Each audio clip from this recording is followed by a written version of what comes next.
We'll just get started. Maybe I'll just chat a little bit and welcome you all to today. Thanks for coming, getting up early and joining us for, I hope, which will be a really interesting day. I'm talking about perspectives on continuity of care. I'm Teo DeGagny. I'm the practice leader for psychology for Vancouver Coastal Health. And I just want to welcome you all. We have about 90 people coming today, and which is just wonderful. You're not all here today, right now, but people will be streaming in and out throughout the course of the day. So hopefully you'll see your colleagues and have good opportunities to chat about the presentations during the day and get a sense of how this impacts your clinical practice. While I do have access to the registrations and I do have a sense of who's here, I'm just wondering for the collective or for ourselves to get a sense of who's actually in the room. So because I know all of psychology, I see you out there. Thank you for supporting yourselves and coming today. So how many psychologists are out there today from around the place? Wow. Great, thanks for coming from a variety of places and areas. What other disciplines are here this morning with us, if you feel confident to shout out? Sorry? Counselors. Master's level counselors. Are you working in the community? I do. Terrific. Thank you for coming. Who else is here today? Social work? At Ravensong. Thanks. Who else is here? Nurses. Thank you. Thanks for coming. Any other disciplines? Hi. Yay, Burnaby Center. I've met you. Hi. Yes, in the back. Oh, I didn't hear that. Oh, ethics. Is that Jenny? Oh, hi. Hi, Beth. I can't see without my telescopic lenses. Yeah. Thank you for coming. Who else is here? Any other work? I think we have a lot of mental health clinicians coming today, social work, OT, a variety of allied health have said that they'll be joining us today. So I think it's just a great opportunity to collaborate with us all and share information and resources and stories and narratives of all the perspectives that we have on taking care of our clients and patients in the mental health milieu across the healthcare region. So while I'm thanking you, and I'm hoping that today will be enjoyable for you, I'm just going to go and talk a little bit about some housekeeping items maybe while we're getting going. But maybe I'll do that when Pam gets here. I'm going to shift my focus. What I will do, I think, is I'm going to welcome two very important people in my life who have joined us today. One is Monica McAuliffe, who's the Vancouver Coastal Health Director of Mental Health, Acute and Tertiary, who's going to provide us with a little bit of welcoming note, and also Joe Clark, who's the Regional Allied Health Practice Director for Vancouver Coastal. And if Monica, you'd like to come up and share some wisdom. Thank you.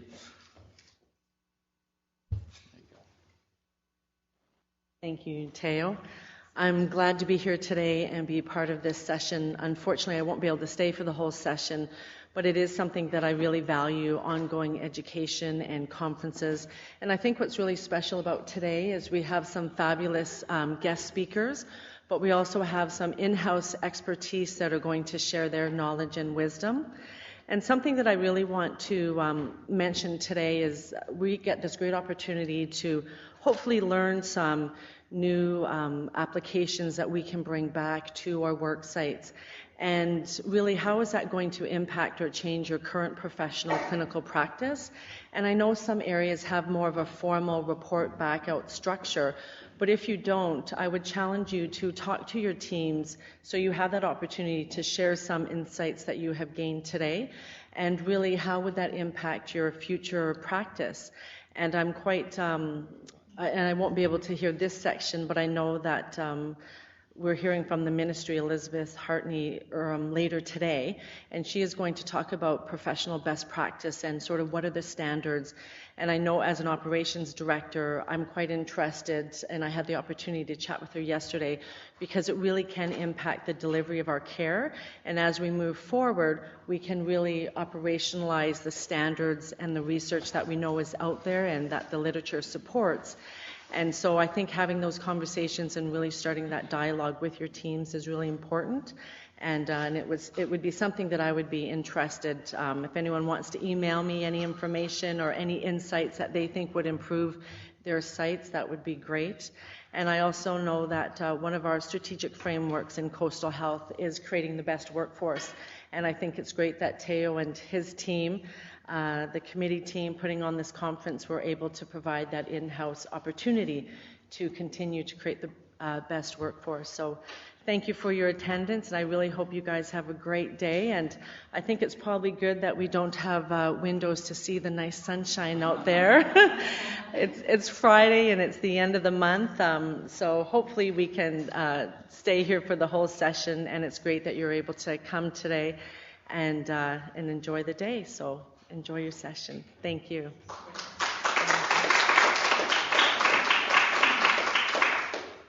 Thanks very much, Monica. And Joe Clark, if you'd like to come up and say a couple of words. Thanks. Well, good morning, everyone, and thank you for making time in your, I know, busy schedules to join us today. I, too, would like to join the welcoming committee, and I think, first of all, I would like to recognize and congratulate and thank Teo and the organizational group that put the conference together today. Looking at the agenda, it's tremendously robust and rich. I think many of us have routinely attend external conferences that we pay huge dollars for, and I would say many of them that I have attended certainly do not have kind of the weight that I think the speakers have today. I don't mean that in physical pounds. I mean, I mean that in mental and intellectual capacity. So it's great. I think it looks like it's a really exciting day. I know I'm going to be back and forth to attend a number of the sessions today. I think they look really fabulous. So congratulations, Teo, and thank you for putting it together for everyone today. I think, as Monica said, today, days like today are very important for your practice. There's a saying, doing, being, becoming. And I think, I often reflect on that saying, because I think as clinicians, we are in output every day. We are out there working in the field with caseloads. We are assessing clients. We are setting up the intervention plans and carrying out that therapeutic intervention, crisis management every day, all day. And which is great. That's what we're actually hired to do. But I think today, or days like today, are about being in kind of that existential kind of way to think, to sit back, to reflect on our practice, to learn together, have the opportunity to meet with colleagues and network and have that academic discourse, to take away pieces of that, in terms of thinking about how will I add to my practice? How will I change my practice? What are the tidbits or the pieces of information that are really going to help us to evolve, in that evidence-based practice as we go forward? And that's our ongoing sort of becoming and being sort of state-of-the-art in our practice. So I would normally say sit back, relax, take it all in, enjoy the day, but I'm going to actually say the opposite. I'm going to say lean forward, lean in, engage today, ask lots of questions. I know the speakers that are coming up are probably not going to appreciate that I'm telling you to ask lots of questions, but I think that's, again, it's a part of being part of that learning community and learning organization and taking that away to your practice. So, as I say, welcome and enjoy the day.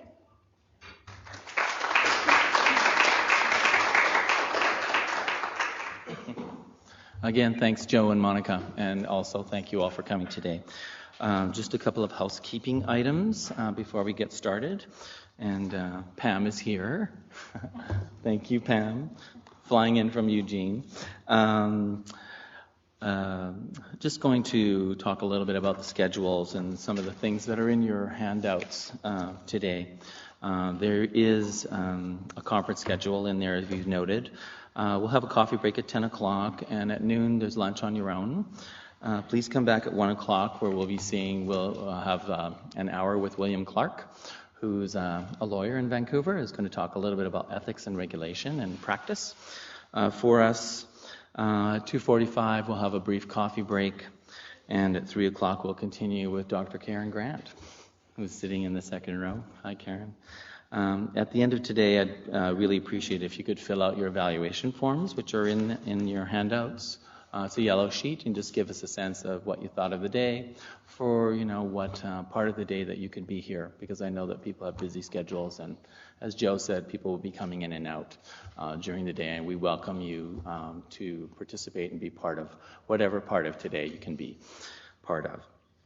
And just return your evaluation forms to the registration desk, which I'm going to thank our psychology residents are out there helping us register, as well as Shella Verena, who's our administrative assistant, who's really helped us along the way to make this a successful day. Thank you, Shella, wherever you are. She's out there being busy. Basically, it's up to you to determine how much time you spend with us today, but thank you for being here. Let's have a quick look where we're at. So I'm going to get a few things organized here, and welcome Dr. Pam Burrell, who I've just met, although we've had a lot of conversations on the internet. I want to thank our conference committee as well, when there's a bit of a note in your brochures for managing and arranging our speakers. And a little shout out to Colleen Allison, who's out there, who actually put us in touch with Pam, because she had seen Pam speak on ethics before. So we're very fortunate to be able to have Pam come and join us today. Pam is a senior instructor in the psychology department at the University of Oregon, and she teaches courses in psychopathology, psychology of trauma, culture, and mental health, as well as co-teaching graduate seminars on the effects of trauma. We're quite delighted that you were able to join us here today, Pam. She brings with us a wealth of knowledge in the areas of relational models of harm and healing and ethics of behavior. And Pam has informed me that she's just tweaked her presentation today, so I love that, because there's always more good stuff to add. So we're going to just take a moment to reload your material on our system and get started shortly, but if you could please join me in welcoming Dr. Pam Burrell, I'd appreciate it. Thank you. It'll be a minute. Thank you. I might ask Mahesh, who's our tech consultant, to come up and help. Because if it's not on my Mac, I don't get it. I'm just the opposite. Okay. If it is on a Mac, I don't get it. So we're going to pull from this and switch over.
I'm good. Okay. All right.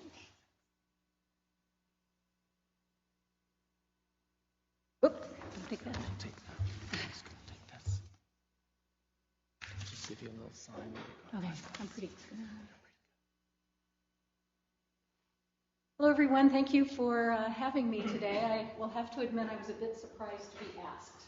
I have a somewhat unusual take on ethics. And I'm realizing, Christine, who's sick today, about ethics, U.S. and Canada. And I realized that our takes on ethics in the States and the United States are a little bit different. So I hope I can make this relevant to you. It was very fun doing this talk because I knew nothing about Canadian ethics, and I just want to tell you, your ethics code rocks. Ours sucks. But luckily, it was the impetus for me to do my work on ethics. As Teo said, I am a senior instructor at the University of Oregon. I've been there for about 30 years. I teach a number of courses. My specialty is really trauma. I cut my teeth in health clinic in North Portland. I've worked at the state hospital, and I started working at a time when trauma was not the key word that it is now. And I saw trauma everywhere. I also was traumatized by the various ethics workshops that I was required to go to. He tells me that they're not as bad in Canada. In the States, when you go to an ethics workshop, which I'm required to go to, was required to go to until I started. The reason I started writing on ethics was so that I wouldn't have to go to those workshops. Because I get CD credits for my writing. They were very traumatizing. They were about how we could be sued, about how ethics complaints could be filed against us. And we would walk out of those workshops, and it took me usually 2 or 3 weeks to get back to normal with the clients. So that was really the impetus for me.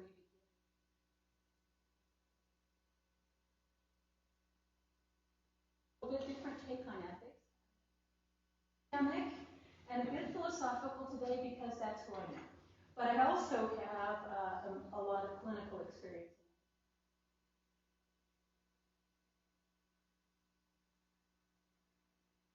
I'm going to begin with a story.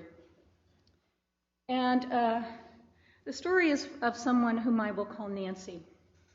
Nancy was someone I worked with 28 years ago in inner city North Portland. Nancy was very psychotic.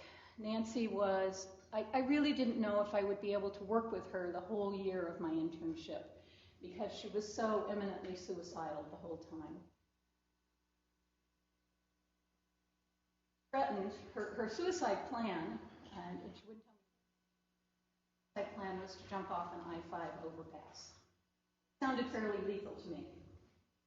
And she was psychotic. She was on a cocktail of antipsychotic medication. She was on a cocktail of antidepressants. She had spent time in the Oregon State prisons because she had assaulted someone on a bus more than once. Prison soon realized that she was reality well, so they sent her to the Oregon State Hospital. When Nancy and I began our work together, I was a... Oh, do you want me to move, okay? Or do I have to be right here? Okay. This is boring. Okay. All right. Can I wander a little bit? Yes. Okay, all right. So when we began our work together, I was fairly green. I have a rather interesting background in that I have a bachelor's degree in chemistry and a master's in biophysics before I came to psychology. And one day, Nancy turned her head away from me and said, and she seemed to tune out. And I said, "Are you hearing voices?" And she said, "Yes." And I said, "What are the voices telling you?" And she said, "They're telling me to hurt you." Now, we had an emergency number to call at the clinic, but for some reason I didn't use it. And at that moment I thought I probably should have stayed in chemistry. But I said to her something that I realized looking back on it was quite brilliant. At the time, it was the only thing I could think of to say, and I said, "Are you going to listen to them?" And she looked at me kind of thunderstruck that no one had ever asked her that question before.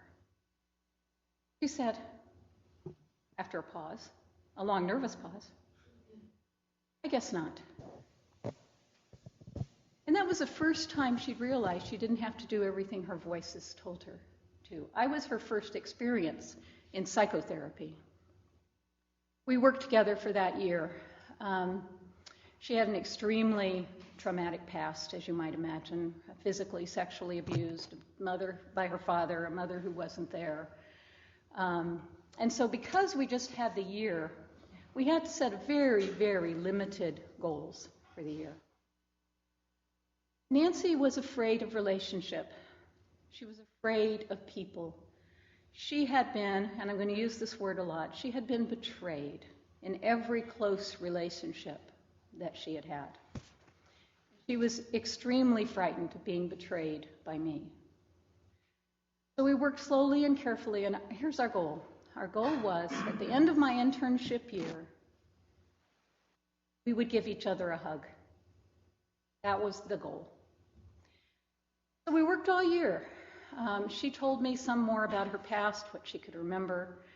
She went in and out of hearing voices the whole time. And I really got a sense of the many, many ways in which she had been hurt, the many, many ways in which she had been isolated and betrayed and left without hope. So at the end of that year, we did it. We knew we were prepared for it. We got to our last session, and we hugged each other. And she walked out of my office and out of my life forever. But she's really stayed with me about really the importance of relationship, the importance of ethics. It was people like her who got me to thinking about what it means to be ethical in dealing with these people. It was people like Nancy who showed me the ways the mental health system itself often added to a lifetime of betrayals. And it was people like Nancy who were the impetus for beginning to think deeply about ethics, and not ethics as I was taught, but ethics as being with another human being in a healing way. So I named my talk Compassion, Betrayal, and Healing, and I'll have to admit I do this every time I give a talk. Somebody asks me for a title and I say, okay, here's one, and then I realize I have to write the talk around it. But why are these words not in our ethics codes? Why do we not have words like compassion in our ethics codes? Have we lost our way in working with people, especially very traumatized people? I mean, our ethics codes, I think, primarily are about being professionals. And yet, a big part of being a professional is being a healer. So I began thinking about things differently. So here right now is a shameless plug that I wanted to put in because my friend and co-author Jennifer Fried would kill me if she'd known I've gone off to give a talk without mentioning our book. And this is where the betrayal part of it comes in. My friend Jennifer Fried and I are collaborators on this book. And it also has expanded the way I think about trauma. Jennifer Fried is a full professor at the University of Oregon and my best friend. And she and I just wrote this book. It was published last May. And the way we've been thinking about trauma the last 20 years is that we often think about trauma, and trauma in the field has evolved as PTSD came out of thinking about war. That's where PTSD, I mean, the original title of PTSD was going to be Vietnam Soldier Syndrome, and got widened. And then we think about child abuse, we think about physical abuse, but we rarely think about trauma as betrayal. And Jennifer came up with this great 2x2 table. She loves 2x2 tables. And I think you'll notice on this that most of the things we talk about, the horizontal axis is anxiety and fear-inducing, and whereas the vertical axis is social betrayal. And most of the things we think about as traumatic are things like automobile accidents, right? You might think about abuse by a caregiver. What her genius was, and it really follows along with a lot of object relations thinking, is that equally traumatic is that axis of social betrayal. This is equally, if not more, and some of our studies have shown that it's more traumatic than some of the anxiety-producing things. So if a child is sexually abused by a neighbor down the street, that is terrible. That is awful. It induces a lot of fear. If a child is abused by her father,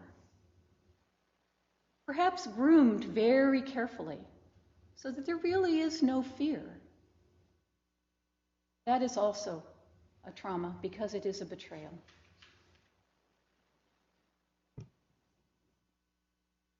Oh, I missed something. Oh, I had another slide in there. So research has shown that if we are abused by someone we're dependent on, if we're really dependent on that relationship, we're more likely to forget that abuse. So it explains some of the reason behind the repressed childhood memories that was so big in the 90s and hopefully is mostly gone away. But betrayals like this undermine our ability to trust. They undermine our ability to trust ourselves. They undermine our abilities to trust other people. And what is therapy if it is not a trusting relationship? And so we began to think about trauma in a much wider view than normally is thought of. So if you want to buy a book, that'd be cool, and Jennifer would like me if I said that. Okay. So I often begin this talk with this quote from Arthur Kleinman. It says, "So daunting is my subject, so limited my skills, that I must beg your indulgence with my overreaching. I do not do so to amuse you with a display of my pretensions, but because of a keen sense that there is much in this subject that matters for all of us." When I began studying ethics, I probably shouldn't say this, but I didn't know what it was. I'd had a year's history of philosophy class in college where we got to Thomas Aquinas. So I wasn't really sure what ethics was, except for I knew that if somebody brought up ethics, I was probably in trouble. And here is the field's definition. This is the 3EPPP. People know this test? One of the more traumatic experiences of my life. Ethical legal. Okay, so the standard definition, the definition is knowledge of codes of ethics, professional standards for practice, legal mandates and restrictions, guidelines for ethical decision-making, and professional training and supervision. There's nothing in there about treatment. Nothing in there about being ethical in the treatment setting. And this was the thing that really got me started. This is a from the sample test of the EPPP, and I remember when I took it, these were my exact thoughts. My exact thoughts were, I don't know what ethics is, but I don't think it can be answered in a multiple choice format. So you know this, when a psychologist joins the staff of a community mental health center, a fellow psychologist who is also a member of APA is listed in the center's literature as having a doctoral degree. The newly hired psychologist knows that this psychologist does not possess a doctoral degree. Acting consistent with the ethics codes of the American and Canadian Psychological Associations, the newly hired psychologist should, of course, inform the local newspaper, right? Of course, the answer is A. But this is like, that's not, for me, that was not ethics. I think if we define ethics as the systematization of right and wrong, which of course is the definition, to systematize is to reduce it to a system. Maybe that's what it is. But I want to look at it in a deeper and wider way. Okay, ethics codes. I'm going to do a little bit comparison here just to show you that I learned the differences. Now, first of all, ethics codes are important. Often when I give this talk, people walk out and think, oh, well, I don't have to pay attention to the ethics codes. Ethics codes are really important. You can get in trouble professionally if you don't follow the ethics code. And they provide this guideline for very, very excellent behavior. And we should adhere to them, and you should especially adhere to yours. I feel a little more freedom with mine because it's so bad. Okay, so here's the U.S. code. It's built on these high-minded principles: beneficence, and the first one, doing good and not doing any harm; fidelity and responsibility; integrity; justice; respects for rights. And that's all good stuff, isn't it? There's nothing wrong with any of that stuff. It does reflect the U.S. cultures and values of independence and rights. But when I present this sometimes to my students, we talk about, well, what other kinds of principles could we base an ethical code on? Passion, healing, presence. Are those not virtues if we come from a virtues model of ethics? So that's the U.S. code. The Canadian, and here's an example of how the U.S. code has gotten more and more like a legal document every time it is redone. Psychologists do not engage with sexual intimacies with former clients' patients for at least 2 years after cessation or termination of therapy. You know what my guess about that is? That the ethics committee was sitting around and one person had married his client 2 years after termination. That's just my guess about it. When I started writing about ethics and learning about it, what I really wanted to say was, I hate ethics. And I found this philosophy book that was called Against Ethics, which just made me so happy, because I hate ethics like this. I hate ethics when it's a sense of mindless rule following, rather than helping us to think deeply. And that's where your code does better. Your code has these great aspects to it that I wish the U.S. would adopt. Respect for the dignity of persons. My talk doesn't nearly have as much fire in Canada as it does in the U.S. because you are all about halfway here.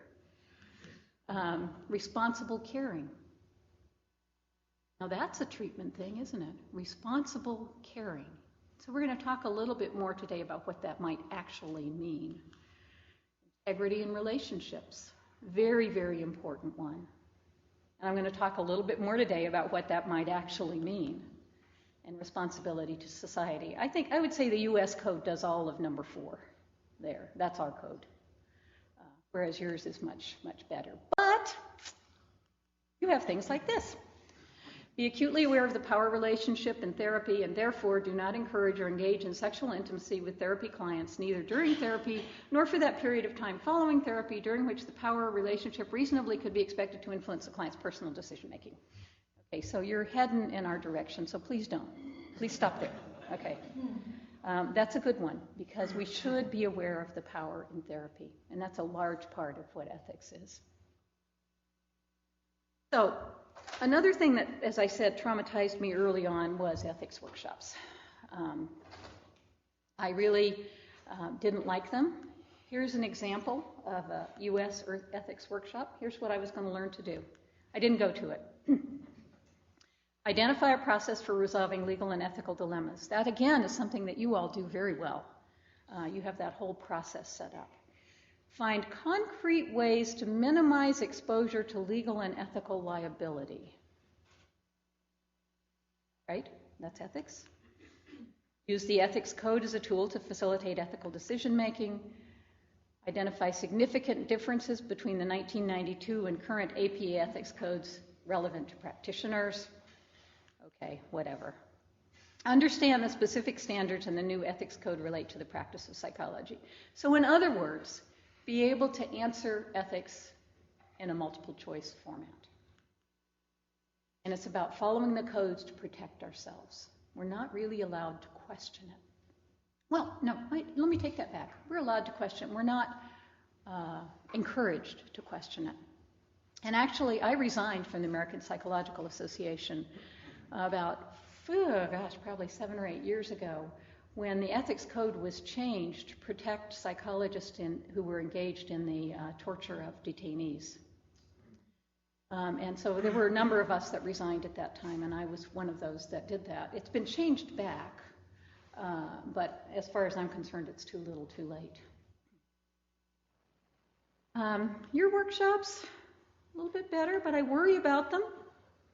There's an online workshop called Being an Ethical Psychologist, provides a tutorial on the Canadian Code. But here's the question. When is the third party entitled to information about my clients? Okay, that's good. When does offering money or a gift to research participants become coercive? How can I make sure I'm acting ethically as a practitioner, researcher, professor, student? I'm not sure what that means. When is it appropriate to have a personal relationship with a student, client, patient? When is it not appropriate? So even though I would find these kinds of workshops a lot less traumatizing than mine, I still don't think they go far enough. I still think we need to think about ethics in a much wider framework. It's beyond giving gifts. If we look at that third one, how can I make sure I'm acting ethically? What does that mean? It means you're following the ethics code? What does it mean? That's the kinds of questions that I wanted to ask. Where do you see any mention of ethics in the healing relationship? Why do we consider ethics as separate from clinical work? These were the questions I began to ask because they are considered separately. In the States, ethics is something you do when you get into trouble, right? When something comes up, when you begin to worry that something might be going wrong. Why do we go to the ethics code only when something out of the ordinary happens? For instance, a client gives a gift, a client asks you to come to performance, whatever it is. Why do we go to the ethics code then? Why do we wait till then? And how has it come and becoming more and more about risk management? These were the questions that I asked. And I'm going to invite you today to think a little bit differently. What if we began to think that ethics must be the core of our work as psychotherapists, not something to be consulted when we felt we were in trouble or when something out of the ordinary happened? What if we began to wonder about ethics beyond the codes in every moment that we spend with others? Here's something I wrote in 2006. Every moment is the ethical moment. An ethical position is the way we position ourselves with the other in our consulting room. So here's where we're going to go now. I'm going to first of all look at, and this is where I get philosophical, so go along with me. It'll come together, I promise. It won't be too bad. I'll look at some historical philosophical roots of the ethics code, and then look at some more modern 20th century approach to ethics, which I think can lead us into an entirely new land, which is really fun and exciting and scary. But I like anxiety, so this is a good thing. Here's the classic approach, the vignette. This comes out of Kuchar and Keith Spiegel, our standard ethics textbook. Do you use it up here? Probably, yeah. Anyway, Robert Bumble, PhD, began treating a troubled young woman in an office at his home. Dr. Bumble failed to recognize increasing signs of paranoid decompensation in his client until she began to act out destructively in his office. At that point, he attempted to refer her elsewhere, but she reacted with increased paranoia and rage. Dr. Bumble terminated the relationship, or so he thought. The ex-client took an apartment across the street from his home to spy on him, telephoned him at all hours of the day and night with an assortment of complaints and explicit threats, and then filed ethical complaints against him. Say, Dr. Bumble's in trouble, wouldn't you? So this is the typical way we present ethics. Happens here too. I read an article about this is the way to teach ethics, is with a vignette. I'm going to argue against that. These difficult and sometimes nightmarish situations are expounded, and the reader is to figure out which section of the ethical codes applies. And so, again, we hear about his ethics, but we don't hear about his clinical work. Ethical problems are presented as separate from clinical work. So here, you're on the ethics board. What kind of things do you think about? How do you come to make decisions about Dr. Bumble? He's had an ethical complaint filed against him.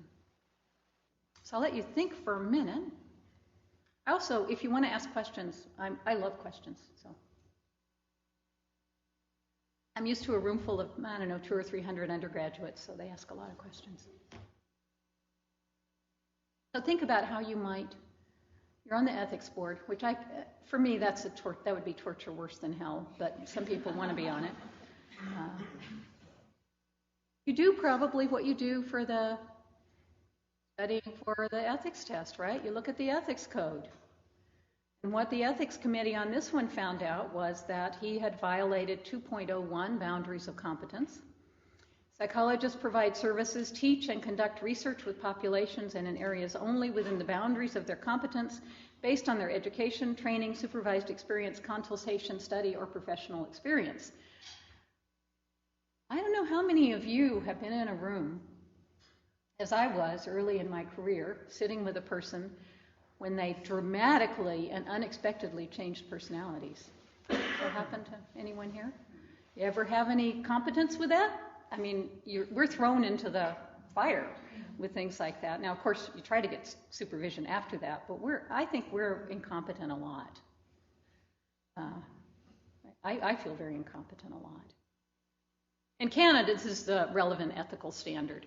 Take immediate steps to obtain consultation or refer to a client to a colleague or other appropriate professional, whichever is more likely to result in providing the client with competent service if it becomes apparent that a client's problems are beyond their competence, which, again, is so much better. But let's say Dr. Bumble did that. Let's say Dr. Bumble was consulting along, was trying to figure out what's the best way to do, getting supervision. Let's say he was doing all of that stuff, and this still happened. So here's my philosophy. Hang in here with me. This is the standard approach to ethics in Western culture, so you're included in this. What's the basis for this Western philosophical approach? In Western philosophical views, the basic idea is that we can reason our way to an ethical ideal. So people sit down, professionals sit down, and they reason their way. They figure out, well, in Canada, you had just such a wonderful model for doing this. You went through the kinds of complaints that came in and systematized them. I think we just kind of said, well, this looks good. But the important idea here is that it's reason. We have reasoned our way this ethical ideal, because we in Western culture worship reason. So we talk about ethical situations, decide which ethical principle applies, or we make one up, we ruminate about what to do, and never question the assumptions underlying the ethical codes. This Western view, has some important characteristics that I am now afterwards going to deconstruct. Okay. First of all, universal principles. Okay, so those ones I talked about in the American Code: do no harm, justice, respect, responsible caring, integrity in relationships. They are wonderful. I have no argument with them. They are taken as universals, and they are, I call this view the view from a distance, because they are from a distance. If we look down from outer space, those seem like really good ideas. It's based on the autonomous self, which is where relationships are not important and total objectivity is possible. This comes from, of course, the Western Enlightenment tradition. Descartes, I think, therefore I am. I read this joke about Descartes where he was in a restaurant and somebody asked him if he wanted something, and he said, "I think not," and he disappeared. But it's based on this idea of the autonomous self, the Western bounded ego, which you are a little more critical of up here than we are in the States. So we've got universal principles, autonomous selves, relationships, really not all that important. We're going to figure out the right way. That's where we get our multiple choice format from. We have generalized others in formal relationships. Okay, this is important. It's Dr. Bumble, who is sort of a random psychologist and a troubled young woman. We have formal relationship, client-therapist, doctor-patient. Not much is mentioned about them in a particularist or personal way. And then clinical and ethical issues are separate. Ethical issues, principles are not integrated into the healing work, but ethics are consulted when it looks like there's trouble brewing. That happens here too, doesn't it? You kind of look at it. Okay. So that's the standard view from a distance. Good things, good principles, rights, but it's very, very generalized. So that's, any questions about the standard approach? It's boring, yeah.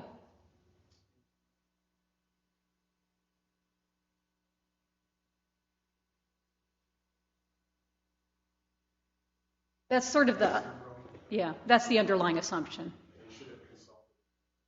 Yes, he should have consulted. I guess what I'm trying to put in it, let's say that he did, right? Okay, that's a whole nother lecture. I'm not going to go there. Okay, so now I'm going to move forward a little bit into the 20th century from the 18th into care ethics. How many people have heard of care ethics? Good, not very many. I can look intelligent. Okay, so here's the standard approach. Individuals are interchangeable. That's that formal relationships. Ethics codes are universally applicable, and ethical codes are separable from the therapeutic context. So I'm going to look a little bit closer. So we can think of that one as being the view from the moon. Okay? And now we're going to move into the view from the space station. Okay? This work was pioneered by Nell Noddings and Carol Gilligan. It's called Feminist Care Ethics. It's got some important characteristics. Care ethics portrays the moral agent as someone who is embedded in webs of relations with others. They're not autonomous and abstracted. Okay, so now relationship becomes important.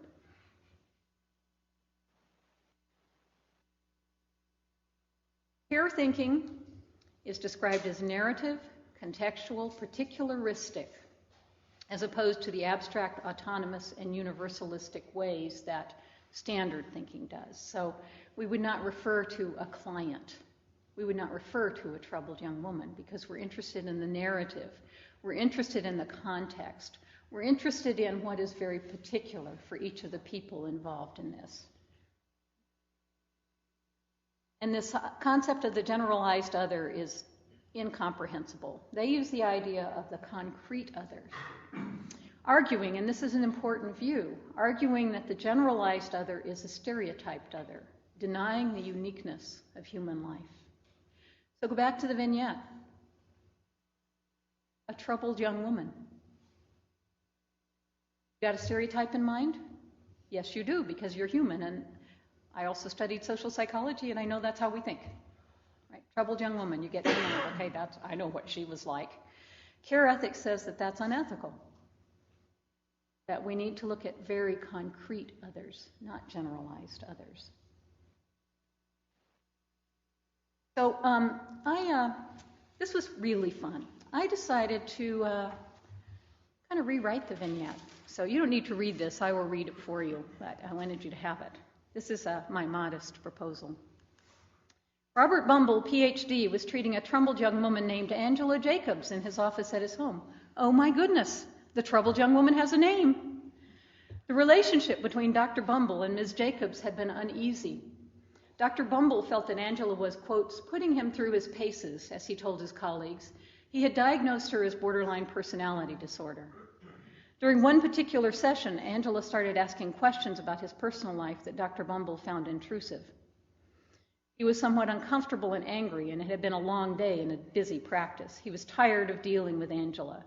He fell back on his ethics training about boundary violation and deflected her questions. He then attempted to educate her on the topic of boundaries in psychotherapy. Getting a little different feel about maybe Dr. Bumble or Robert and Angela? Angela was indeed troubled. She had a history of difficult relationships, never feeling a sense of acceptance and love from others. She felt some hope with Robert Bumble. He had treated her kindly and seemed attentive to her. As her hopes rose, she also felt a sense of rising desperation. What if things weren't as they seemed? What if this relationship turned out like all the others, with rejection, leaving her more hopeless than before? She tested Robert Bumble. She wanted to know. On the day he gave her the lecture on boundaries, she felt betrayed, lost, and angry. However, she could not allow herself to feel the hopelessness. The emotion threatened to swallow her up. Instead, she comforted herself that he really did love her, and if she was only able to stay close to him, things would work out. Different feel?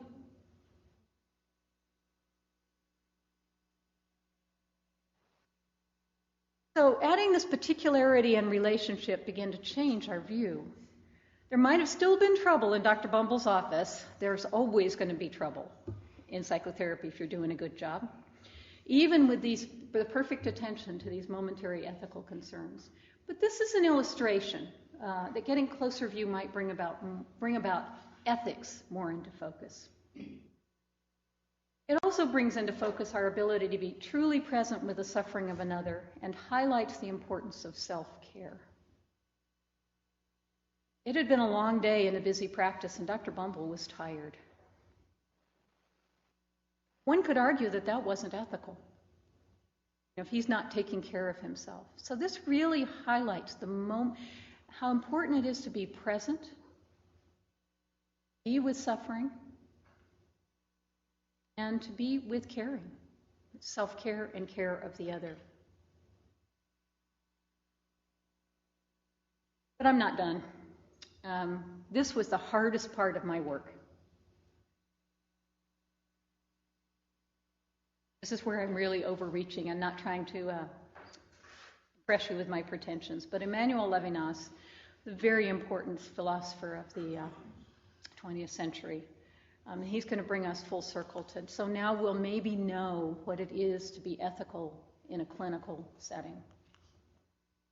So care ethics adds this important dimension on how we think about ethics. We can begin to question the idea of the autonomous self. We can begin to think about selves in relation, very important thing. And yet there's a way that I really want to go further, and Levinas takes us further. It emphasizes not only the importance of immediate and caring relationships, but also begins to deeply question the nature of the autonomous self and its roots in responsibility to the other. See, I'm very serious about psychotherapy.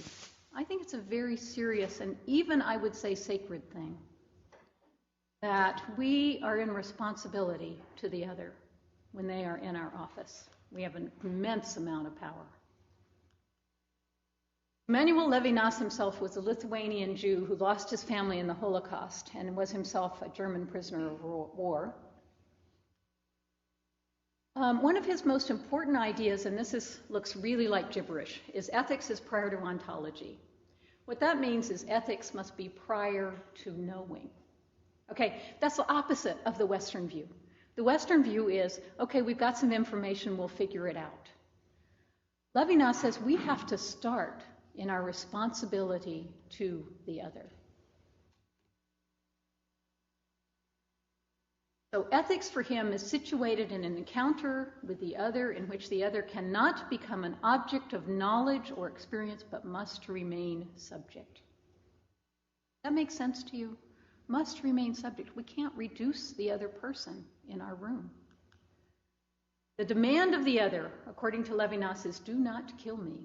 Remember his framework where he came out of, the Holocaust. Not necessarily in the physical sense, but in the sense of allow me to be, do not make me an object. So he says that this is primary in any encounter we have with another person. Do not make them an object. Allow them to remain subject. Not force our ideas, our theories, our ethical principles onto them, because in doing that, we have behaved unethically. Levinas was a great critic of Western philosophy and its insensitivity to the other. The continental philosophers were much more affected by the Holocaust than American philosophers. American philosophers continued along in the same strain with Rawls and people like that. But continental philosophers ask a very deep, important question. What they said was, we've had 200, 300 years of ethical reasoning. How could the Holocaust have happened? And it turned them upside down. Foucault, Derrida, Levinas all began to try to think very, very differently, outside the realm of reason, you might say. Levinas characterized most of Western philosophy as egology. He saw that as sort of enthroning egos, and preferred, he didn't like the love of wisdom, but he preferred the wisdom of love. He had a very important thing, and I'm going to rewrite the vignette again, so I have to explain this a little bit. The saying versus the said. Dit versus dire, en français. Okay, so my talk is going to be, this talk has been written down in a paper. I have a paper called The Ethic of Possibility. And now it's been written down in a paper, and guess what? It got published. And so now I have a publication on my record, and that makes me look good. And now people will pay more attention to me because I have the said, the concrete said, solidity, right?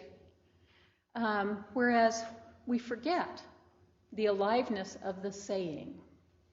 Conversations continue.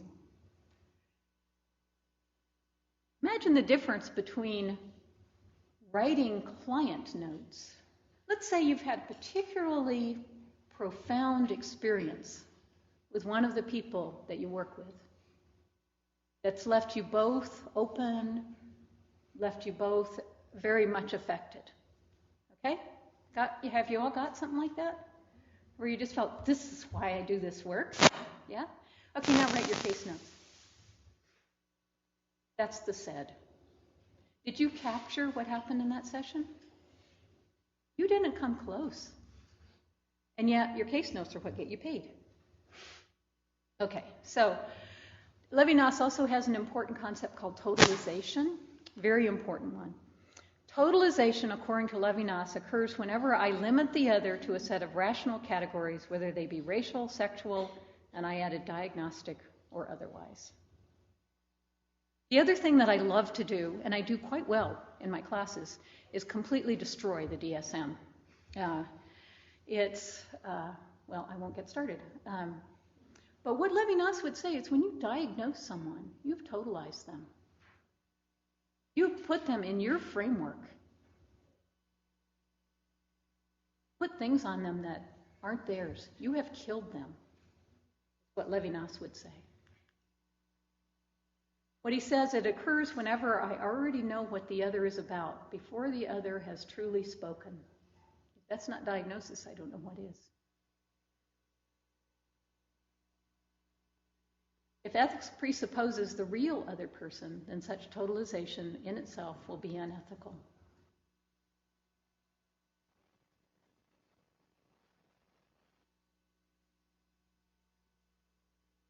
So, I rewrote it again.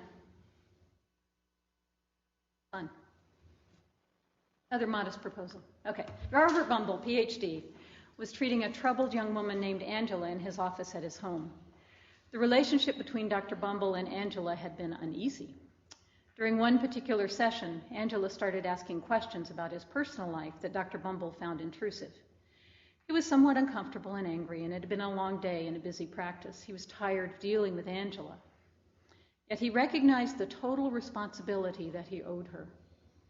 He knew that he must not totalize her or make her part of his story as though she was a type or class of patient, that he must not make their living saying into a concrete said. Among other questions, Angela asks, "Are you married?" Robert acknowledges that he does not know where this question comes from, but he recognizes the plea, "Do not kill me, allow me to be." Instead of remaining in his safe autonomy, he knows he must risk, open himself to her. He knows he is called into question by her plea. He recognizes his reluctance to engage with her and his desire to withdraw behind professional boundaries. In this response, he realizes that he is also afraid. He recognizes that his response must be immediate, honest, and authentic. He answers, yes, and this is uncomfortable for me to talk about. He could have said any number of things, but that's what he said in my retelling. Angela is frightened by his reply. How is it that Dr. Bumble has feelings like she does?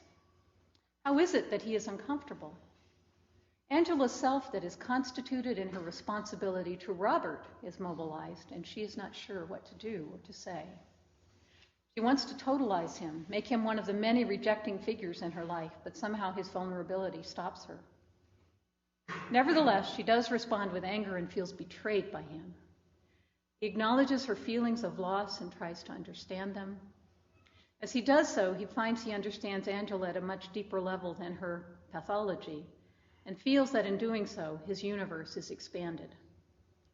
Angela also, although she is at first frightened, finds that she can expand how she thinks of Robert, not just as a therapist, but as a person.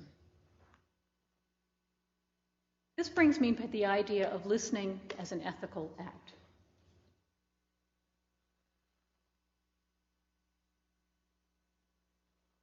I don't know about you, but I learned about listening in my first year in graduate training.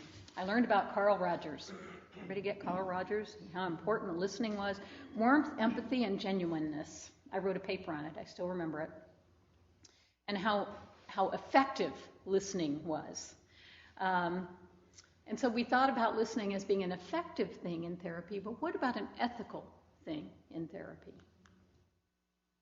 So ethical listening has far greater demands on us than simply to understand or make sense of another person. And that's how I was taught to listen, was to make sense of somebody else, to figure out what to do with them, perhaps. But in fact, Levinas would say that this is totalization, taking the other into our conceptual system rather than allowing our ideas, our epistemology, and even our very selves to be brought into question. That's uncomfortable. It's much more comfortable to stay in a power relationship and be aware of the power, but still stay there, than to allow ourselves to be affected by the people that we work with. What persons can say about themselves, the sense of personhood that they can develop, will depend on the stories they can tell, as well as the stories that others are willing to listen to, acknowledge, and accept as viable and true. We know ourselves only in relationship. And if somehow we feel that some of our story isn't acceptable, can't be heard, can't be understood, we might retreat into depression, into psychosis, feeling very alone and isolated. And I believe this is where ethics begins, right there, in that moment, with the face-to-face encounter, when we allow or resist our discomfort with uncertainty to influence our encounter with another human being. The way I approach therapy, I was trained with relational cultural theory, Jean Baker Miller. Has anybody heard of RCT? Oh, you got to have me back to talk about that one. Okay. In our field, I don't know about you, but there's a hell of a lot of times I don't know what to do. I don't know what has just happened. I feel very, very uncertainty. I feel very much uncertainty. I feel like I need to know what to do. For the first 10 years or so that I practiced, I just had this idea that if I said the right thing, I could fix it. Now that was stupid. And now I realize that the most effective thing sometimes that I can do is remain in unknowing. And allow the client to be the expert. Teach me something about who they are, where they've come from, and what things mean for them. So that's another part that I didn't quite put in this talk, is that it's important, I think, the very, very most ethical stance is uncertainty and allowing the relationship to flow. How do we become persons? How do we give an account of ourselves? So this really is the heart of ethics. We must allow others to give an account of themselves. Okay, so I think this has radical implications for our field. When I give this talk in the States, I have two responses to it. One is people don't get it, and the other is they hate it. That doesn't happen here. Because if people really get it, they realize this is really an undermining of a lot of the ways we've been trained to think. And if we approach each moment as ethical and each person as unique. So we began to think of ethics as a relational stance rather than a rule-bound stance.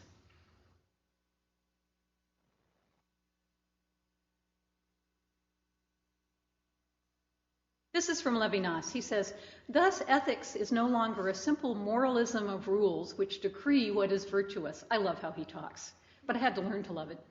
It is the original awakening of an I responsible for the other, an accession of my person to the uniqueness of the called and elected to the responsibility for the other.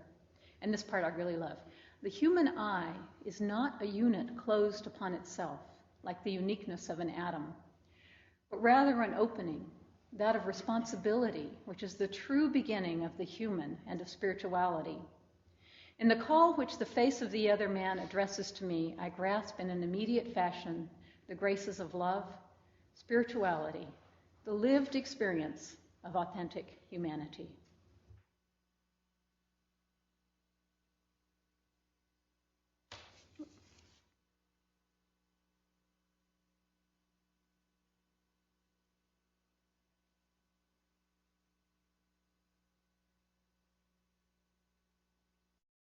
So, I'm going to leave you with some questions. What if?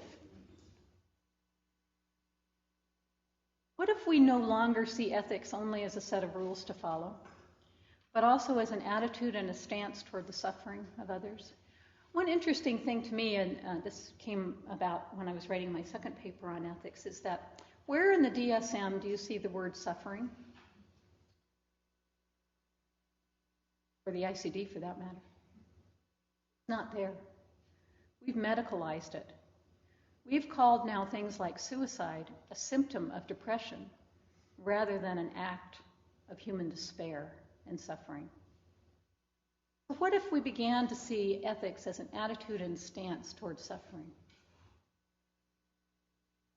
What if we began to see ethics not as a matter of following rules, but a stance of responsibility? Radical altruism and authentic giving in each and every moment.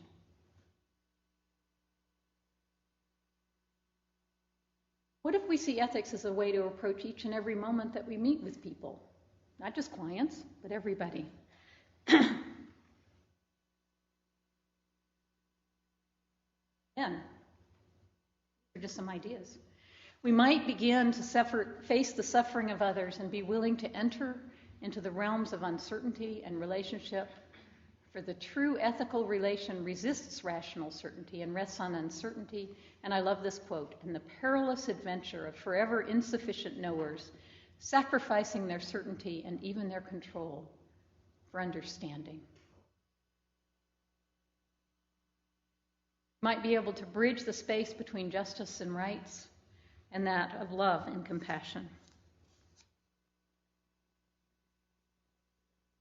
We might begin to think of ethics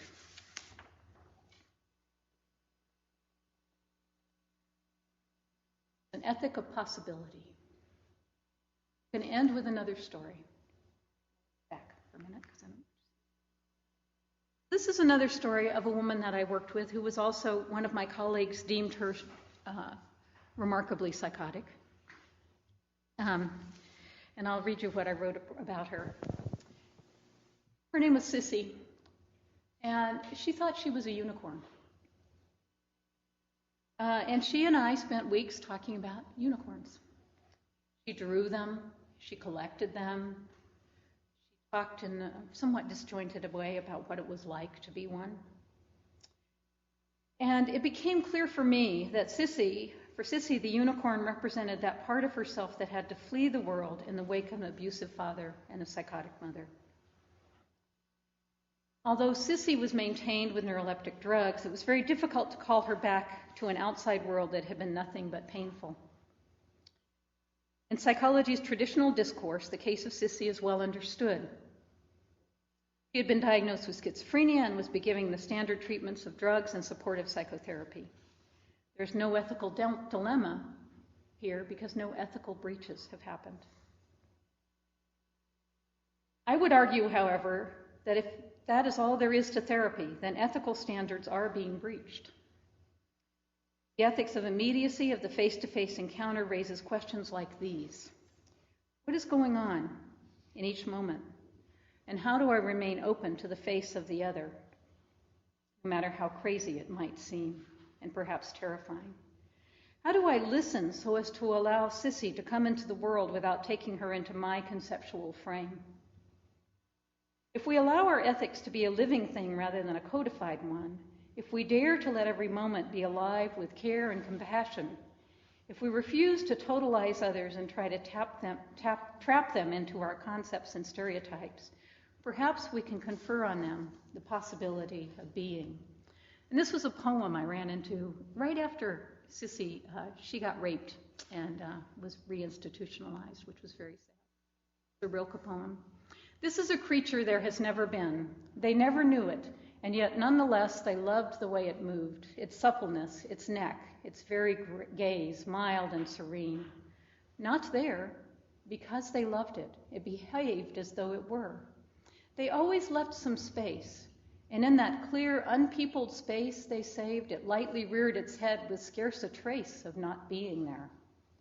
They fed it not with corn, but only with the possibility of being. And that was able to confer such strength, its brow was put forth a horn, one horn, whitely stole up to a maid, to be within the silver mirror, and within her.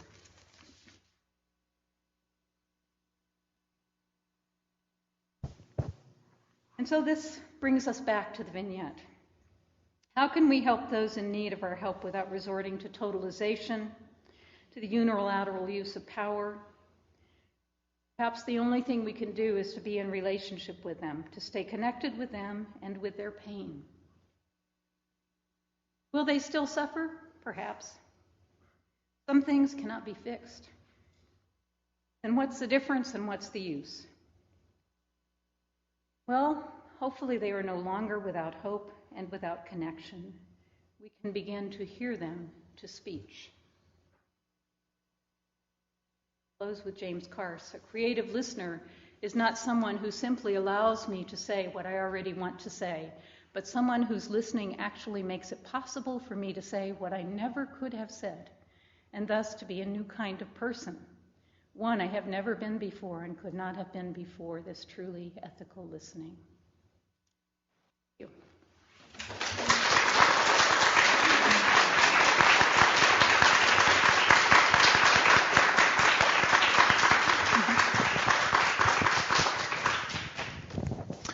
Does anybody have any questions?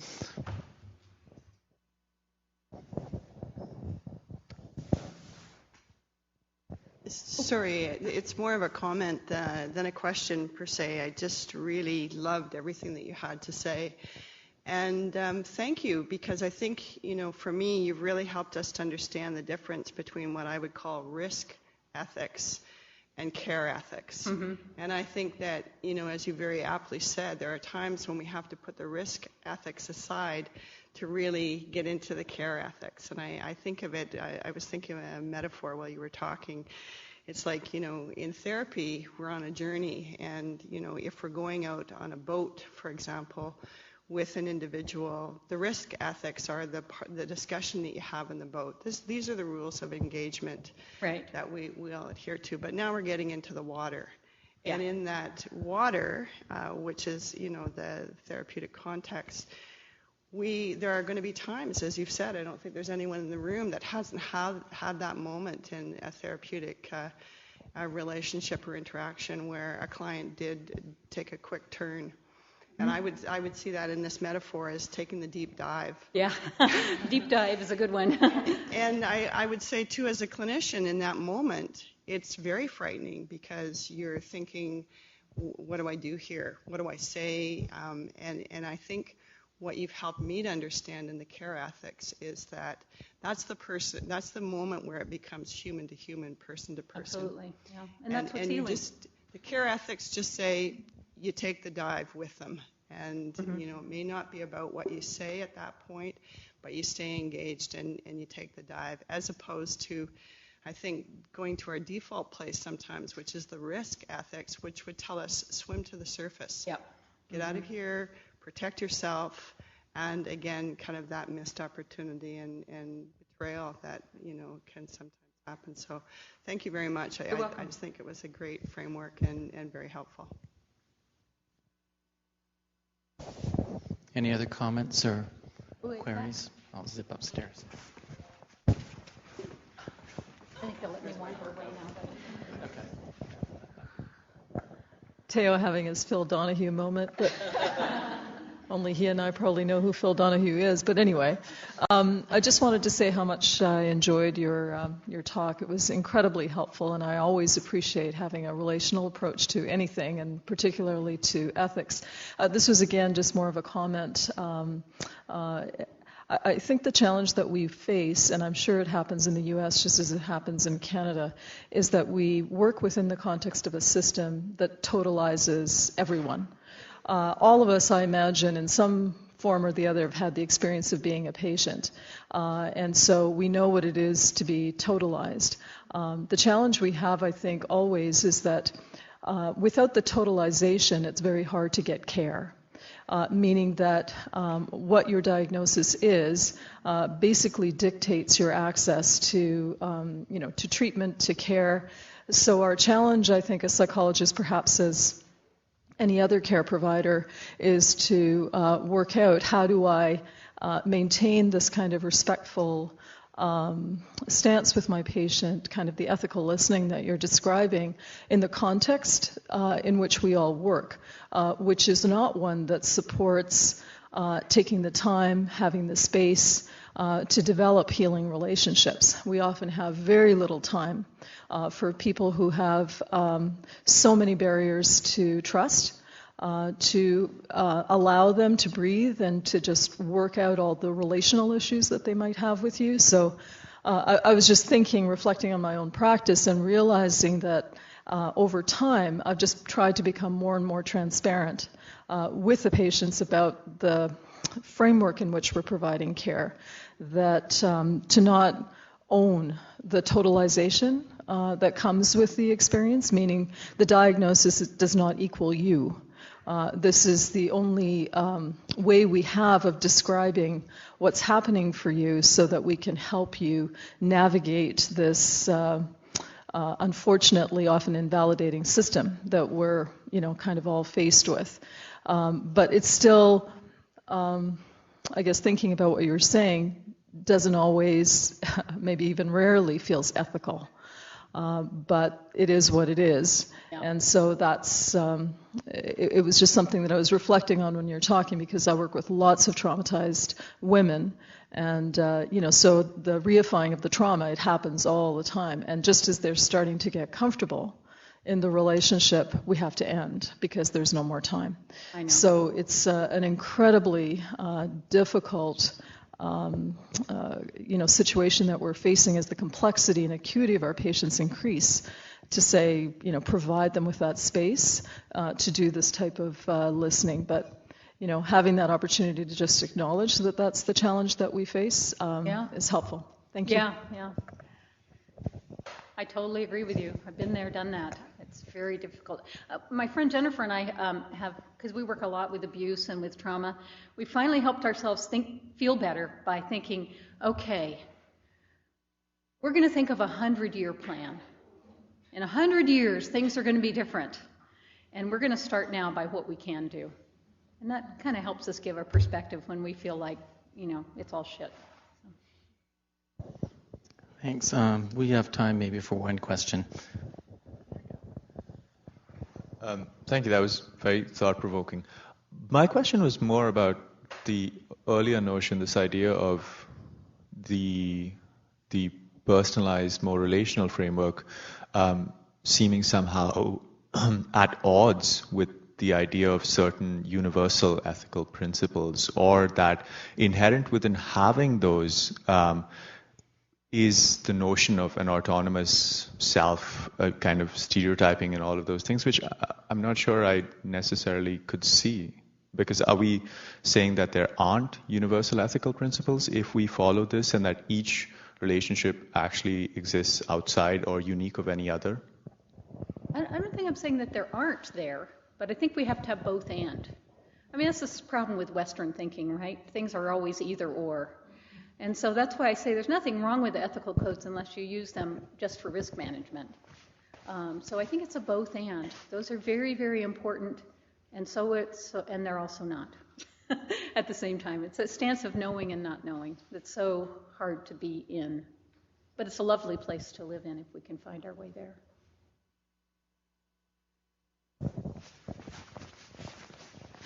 Well, I'll try not to be Phil because he has way more hair than I do. I want to thank you, Dr. Burrell, for coming today, and now you know why we asked you here. Do I? I thank you. Thanks very much.